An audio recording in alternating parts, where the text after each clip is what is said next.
मेरे प्यारे विद्यार्थियों, आपको जो दो ये 8 ग्रेड अभ्यास पुस्तकें दी गई हैं उसमें विज्ञान, गणित, सामाजिक विज्ञान है। तो उसमें से आज हम विज्ञान के पाठ 16 प्रकाश को पढ़ेंगे, अच्छे से समझेंगे। और जो इसके पहले वाले पाठ हैं उनकी भी वीडियो मैंने अपलोड कर दी हैं, आप उनको देख सकते हैं और वहां से उनको सभी पाठों को लिख लीजिए और समझ लीजिए, क्योंकि इस प्रकार के जो विज्ञान है, सामाजिक विज्ञान और गणित है, ये मीन्स के मेरिट परीक्षा में पूछी जाती है। ठीक, और इनकी बाकी की तैयारी की वीडियो मैंने इस पर अपलोड की हैं, आप चैनल को सब्सक्राइब करके निश्चित ही रखिएगा। तो हम देखते हैं इसके प्रश्न क्रमांक 1 को। देखिए, तो इसमें दिया गया है परिवर्तन के नियम लिखिए। तो जो हमारे परावर्तन के नियम होते हैं, यह है परावर्तन की घटना के दौरान आपतन कोण, परावर्तन कोण और जो आर, इनके मान जो होते हैं ये बिल्कुल बराबर होते हैं। नंबर 2 है परावर्तन घटना में आपतत किरण, परावर्तित किरण तथा अविलंब तीनों एक ही तल में होते हैं। ठीक, अगला प्रश्न देखें। प्रश्न क्रमांक 2 दिया है कि चाक्षुष विकृति वाले व्यक्ति पढ़ने वाले लिखने के लिए किस पद्धति का उपयोग करते हैं, इस पद्धति में कितने पैटर्न होते हैं। तो इसका उत्तर है कि जो चक्षुष विकृति युक्त व्यक्तियों के लिए सर्वाधिक लोकप्रिय साधन ब्रेल कहलाता है। इसमें 63 पैटर्न होते हैं। तो जो चक्षुष, इसका मतलब होता है कि जिनके जो नेत्र होते हैं उनको बहुत कम दिखाई देता है, तो वो हाथ से जो उसको स्पर्श करके लिखते हैं, पढ़ते हैं, उसको ब्रेल लिपि कहा जाता है, ब्रेल कहलाता है, उसको ब्रेल पढ़ते हैं। उसमें 63 प्रकार के पैटर्न होते हैं, वो सब समझ लेते हैं। ठीक, अगला प्रश्न देखें इसका। अगला प्रश्न देखिए, इसमें दिया गया है कि नेत्रों के लिए बहुत कम या बहुत अधिक प्रकाश हानिकारक क्यों होता है। तो नेत्रों के लिए जो प्रश्न क्रमांक 3 दिया है कि नेत्रों के लिए बहुत कम या बहुत अधिक प्रकाश हानिकारक क्यों होता है। नेत्रों के लिए बहुत अधिक या बहुत कम प्रकाश हानिकारक है क्योंकि अपर्याप्त प्रकाश से नेत्र खिंचाव अथवा सर दर्द होने लगता है। ठीक, अगला प्रश्न देखिए प्रश्न क्रमांक 4 दिया गया है कि प्रकाश का विक्षेपण किसे कहते हैं और विक्षेपण की घटना को दर्शाने वाला कोई प्राकृतिक उदाहरण लिखिए। तो प्रकाश की अपनी रंगों में विभाजित होने को प्रकाश का विक्षेपण कहते हैं। इंद्रधनुष विक्षेपण को दर्शाने वाली प्राकृतिक घटना है।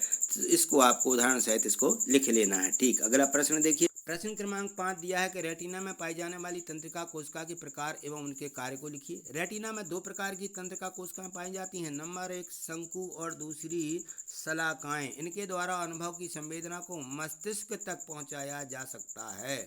अगला प्रश्न क्रमांक 6 दिया है कि मनुष्य में होने वाले दृष्टि दोषों से आप क्या समझते हैं, इन दोषों के निवारण किस प्रकार से किया जाता है। तो मनुष्य में एक दृष्टि स्थिति जिसमें आसपास की वस्तुएं धुंधली नजर आने लगती हैं, तो दृष्टि दोष कहा जाता है उसे। इस दोष का निवारण उत्तल लेंस अथवा अवतल लेंस के माध्यम से किया जा सकता है। अगला प्रश्न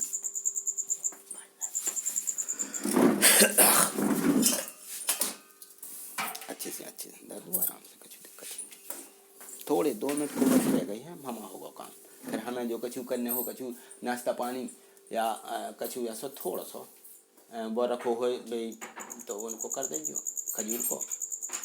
ठीक है, तो थोड़े से दूध में डाल के 1 आध 2 कछु थोड़े से उबाल दीजिए। ठीक है,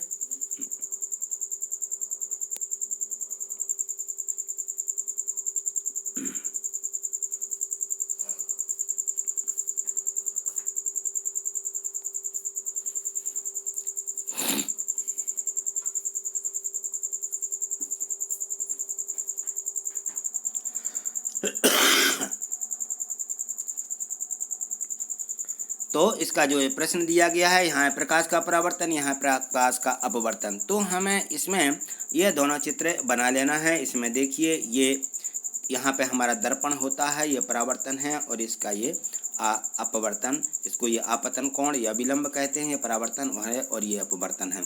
और इस तरफ भी आपको ये इस प्रकार से ये चित्र बना लेना है। तो इन दोनों चित्रों को आप बना लीजिए और फिर इसमें लिख लीजिए कि ये देखिए, पहले वाले में दिया गया है कि किसी चमकीली सतह से टकराकर प्रकाश का किरण का वापस लौट जाना प्रकाश का परावर्तन कहलाता है। यह परावर्तन है। और ये जो इस तरफ दिया है, यह परावर्तन के माध्यम से प्रकाश का एक दूसरे के पारदर्शक माध्यम में प्रवेश करने पर अपने पथ से विचलित होना प्रकाश का अपवर्तन कहलाता है। इसमें आपतन कोण तथा परावर्तन कोण सदा समान होते हैं और इसमें आपतन कोण परावर्तन कोण ये छोटे बड़े होते हैं। परावर्तन के पश्चात प्रकाश की किरणें पुनः उसी माध्यम में लौट जाती हैं और अपवर्तन के पश्चात प्रकाश की किरणें एक दूसरे के माध्यम में चली जाती हैं। तो इस प्रकार से हमने यहाँ लिख दिया कि हाँ, विस्तृत परावर्तन में जो परावर्तन है उसके नियमों का पालन होता है। ठीक, अगला प्रश्न देखिए इसी का। प्रश्न क्रमांक 8 दिया है कि आपतित किरण, परावर्तित किरण एवं आपतन बिंदु पर अविलंब एक ही तल में स्थित होते हैं। परावर्तन के इस नियम को दर्शाता हुआ एक किरण आरेख बनाइए। तो आपको भी ये किरण आरेख इस प्रकार से बना लेना है। बस यह है आपतन कोण तथा परावर्तन कोण, तो आप इसको बना लीजिए। ठीक, अगला प्रश्न देखिए। प्रश्न क्रमांक 9 दिया है कि मानव नेत्र का नामांकित चित्र बनाइए, इसके विभिन्न भागों के कार्य भी लिखिए। तो इस प्रकार से मानव जो नेत्र है ये हमें ये लेंस वाला ये बनाना है। ये तो अपन से नहीं बनेगा, ये निश्चित ही बना लीजिए। और इसमें जो है इसके जो भाग दिए गए हैं ये सभी भागों को लिखना भी है, नामांकित करना है और इनके कार्यों को भी हमें लिखना है। तो ये देखिए इसमें लिखा, हमारे नेत्र की आकृति लगभग गोलाकार होती है। नेत्र का बाहरी भाग या बाहरी आवरण सफ़ेद होता है, यह एक कठोर होता है ताकि यह नेत्र की आंतरिक भागों की दुर्घटना से उसका बचाव कर सके। इसके पारदर्शी अग्रभाग को कार्निया या स्वच्छ मंडल कहते हैं। इस प्रकार से थोड़ा सा इसका वर्णन भी लिख लेना है। ठीक, अगला प्रश्न देखिए। प्रश्न क्रमांक 10 दिया है कि कैलाइडोस्कोप निर्माण के विभिन्न बिंदु लिखिए। जो कैलाइडोस्कोप होता है उसका जो निर्माण होता है उनके बिंदु क्या क्या हैं वो हमें दर्शाना है। तो देखिए, एक दूसरे से किसी कोण पर रखे दर्पण द्वारा अनेक प्रतिबिंब बनने की धारणा का उपयोग कैलाइडोस्कोप में भांति भांति के आकर्षण पैटर्न बनाने के लिए किया जाता है। आपसे हम भी एक कैलाइडोस्कोप को बना सकते हैं। ठीक, अगला प्रश्न देखिए। ये दिया गया है कैलाइडोस्कोप के उपयोग लिखिए। तो कैलाइडोस्कोप है, इसका उपयोग नए नए पैटर्न की कल्पना करने के लिए करते हैं। अपने खिलौने को आकर्षण बनाने के लिए आप इस पर रंगीन कागज चिपका सकते हैं, तो वो कैलाइडोस्कोप कहलाता है। ठीक, इस प्रकार के हमने प्रश्न 1 से प्रश्न 10 तक जो हमें प्रश्न दिए गए थे सभी के हमने प्रश्नों के उत्तरों को अच्छे से समझ लिया है। तो जो इसमें जो सभी प्रश्न हैं आपको अच्छे से तैयार करके रखना है। ये मेंस का मेरिट परीक्षा में पूछे जाते हैं। मैं बार बार कह रहा हूँ, आप इन्हीं 10 जो प्रश्न दिए हैं सभी पाठों की इनकी तैयारी करके निश्चित ही रखिएगा। चैनल को सब्सक्राइब करके रखिए। इसके बाद जो है मेंस का मेरिट परीक्षा से संबंधित जितने भी प्रश्न हैं, जो प्रश्न पूछे जाते हैं वो मैं इस पर अपलोड करता रहूँगा। थैंक यू, धन्यवाद।